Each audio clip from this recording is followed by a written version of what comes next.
ইটভাটায় conveyor belt মেশিনে পড়ে প্রাণ গেল শ্রমিকের। এদিকে হাদি হত্যার বিচার দাবিতে শাহবাগে অবরোধ চালিয়ে যাওয়ার ঘোষণা ইনকিলাব মঞ্চের। জানাবো প্রার্থী ঘোষণা করে অন্তর্বর্তী সরকারকে যে শর্ত দিল জাপা। জানাবো সীমানা বিরোধের জেরে বৃদ্ধকে পিটিয়ে হত্যা। এবং সর্বশেষ জানাবো গভীর রাতে হাদির কবরের পাশে অঝরে কাঁদলেন আব্দুল হাই সাইফুল্লাহ। দর্শক শুনছিলেন সংবাদ শিরোনাম, এবার জানিয়ে দিব বিস্তারিত সংবাদ। তবে তার আগে অনুরোধ থাকবে ভিডিওটিতে একটি লাইক দিন এবং ভিডিও সম্পর্কে আপনাদের গুরুত্বপূর্ণ মতামত কমেন্ট করে জানিয়ে দিন। ইটভাটায় কনভেয়ার বেল্ট মেশিনে পড়ে প্রাণ গেল শ্রমিকের।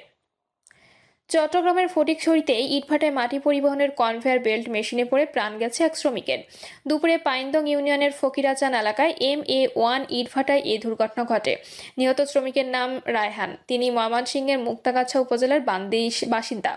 পুলিশ ও ভাটা সূত্রে জানা গেছে, রায়হান জীবিকা তাগিদে প্রায় 4 মাস আগে ফটিকছড়িতে এসে ওই ইটভাটায় শ্রমিক হিসেবে কাজ শুরু করেন। ঘটনার সময় তিনি মাটি সরবরাহের কাজে নিয়োজিত ছিলেন। এক পর্যায়ে অসাবধানতাবশত চলমান বেল্ট মেশিনে পড়ে ঘটনাস্থলে তার মৃত্যু হয়। খবর পেয়ে ফটিকছড়ি ফায়ার সার্ভিস ও থানা পুলিশ এসে মরদেহ উদ্ধার করে। রায়হানের সহকর্মীরা জানান, তিনি ছিলেন শান্ত ও পরিশ্রমী। তাদের অভিযোগ, ইটভাটায় শ্রমিকদের জন্য পর্যাপ্ত নিরাপত্তা ব্যবস্থা ও ঝুঁকিপূর্ণ যন্ত্রপাতি ব্যবহারে যথাযথ সুরক্ষা না থাকায় এ দুর্ঘটনা ঘটে। এ বিষয়ে জানতে ভাটায় মালিকপক্ষের সঙ্গে মোবাইল ফোনে যোগাযোগের চেষ্টা করা হলে কল রিসিভ করা হয়নি। হাদি হত্যার বিচার দাবিতে শাহবাগে অবরোধ চালিয়ে যাওয়ার ঘোষণা ইনকিলাব মঞ্চের। ইনকিলাব মঞ্চের মুখপাত্র শরীফ ওসমান বিন হাদি হত্যায় জড়িতদের গ্রেপ্তারের আগ পর্যন্ত রাজপথ না ছাড়ার ঘোষণা দিয়েছে তার সংগঠন ইনকিলাব মঞ্চ।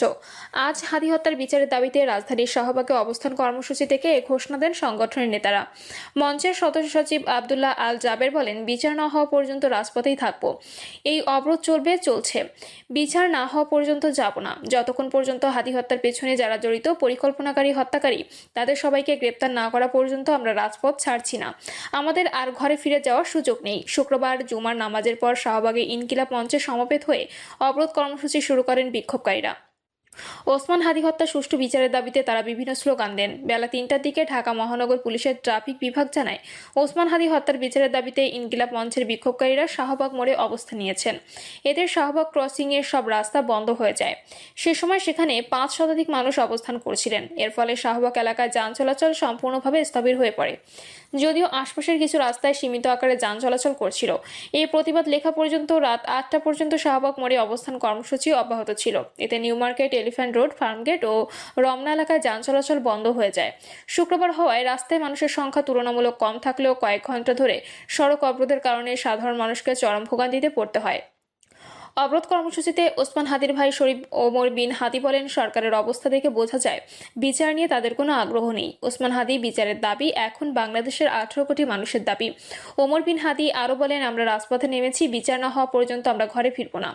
আমরা আরও কঠিন কর্মসূচি ঘোষণা করতে বাধ্য হব। রাষ্ট্রের পরিস্থিতি খারাপ হওয়ার আগেই বলে দিতে চাই, আমাদের বাধ্য করবেন না ক্যান্টনমেন্টে বা যমুনা ঘেরাও করতে।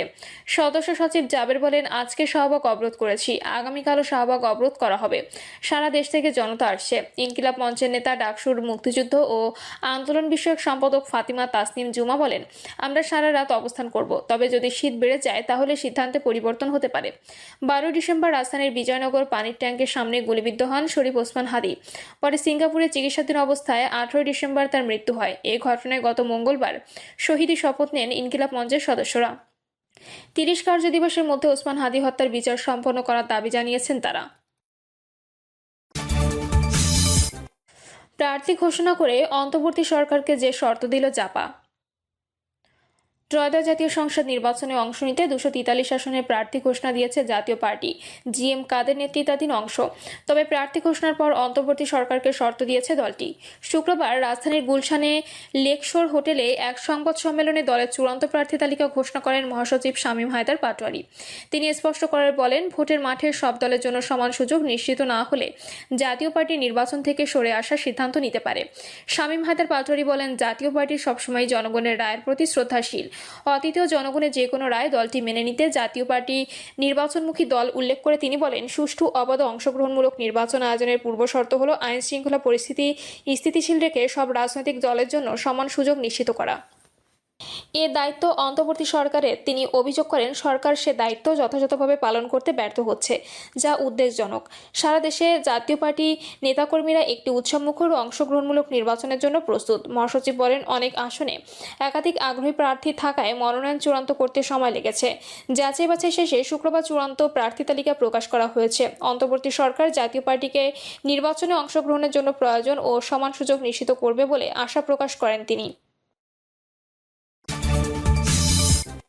সীমানা বিরোধের জেরে বৃদ্ধকে পিটিয়ে হত্যা। চট্টগ্রামের সীতাকুণ্ডে সীমানা বিরোধের জেরে মোহাম্মদ নবিউল হক নামে এক বৃদ্ধকে পিটিয়ে হত্যার অভিযোগ উঠেছে। শুক্রবার সকাল 8:30টায় উপজেলার বারবকুণ্ড ইউনিয়নের নতুনপাড়া এলাকায় এ ঘটনা ঘটে। নিহত নবিউল হক একই এলাকার বাসিন্দা। নিহত নবিউল হকের নাতি মেজবাউদ্দিন জানান, সকালে স্থানীয় বাসিন্দা সুমন বহিরাগত লোকজন নিয়ে তার নানার জায়গায় সীমানা প্রাচীর নির্মাণের কাজ শুরু করেন। পরিমাপ ছাড়া জায়গা সীমানা প্রাচীর নির্মাণে বাধা দিলে তার নানার সঙ্গে সুমনের বাকবিতণ্ডা সৃষ্টি হয়। এক পর্যায়ে সুমন তার নানাকে এলোপাতাড়ি পেটানোর পর ইটি দিয়ে মাথায় সজোরে আঘাত করেন।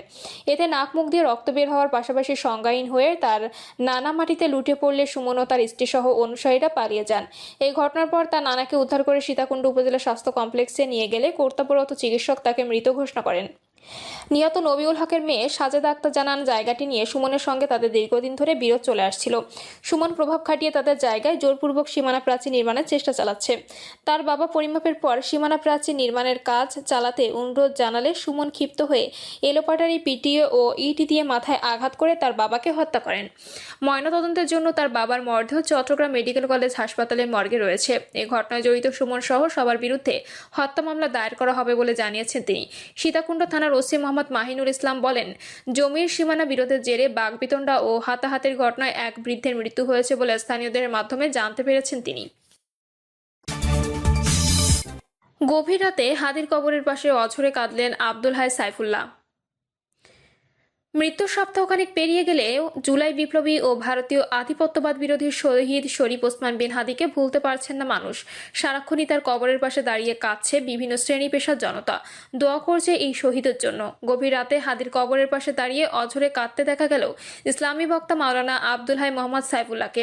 এ সময় কাঁদতে কাঁদতে ওসমান হাদির জন্য দোয়া করেন সাইফুল্লাহ। সাংবাদিক শিপন হাবিবের ফেসবুক পেজে এ সংক্রান্ত একটি ভিডিও পোস্ট করা হয়েছে। এক ক্যাপশনে লেখা হয়েছে, রাত 3টা, শহীদ ওসমান হাদির সমাধিতে কান্না করছেন জনপ্রিয় ইসলামিক বক্তা মাওলানা আব্দুল হাই মোহাম্মদ সাইফুল্লাহ। ভিডিওতে দেখা যায় ওসমান হাদির কবরের পাশে দোয়া করার সময় চোখ বেয়ে অশ্রু গড়িয়ে পড়ছে সাইফুল্লাহর। প্রিয় দর্শক, এই ছিল এখনকার সর্বশেষ সংবাদ। আপডেট সব সংবাদ পেতে চ্যানেলটি সাবস্ক্রাইব করে বেল আইকনটি ক্লিক করে রাখুন।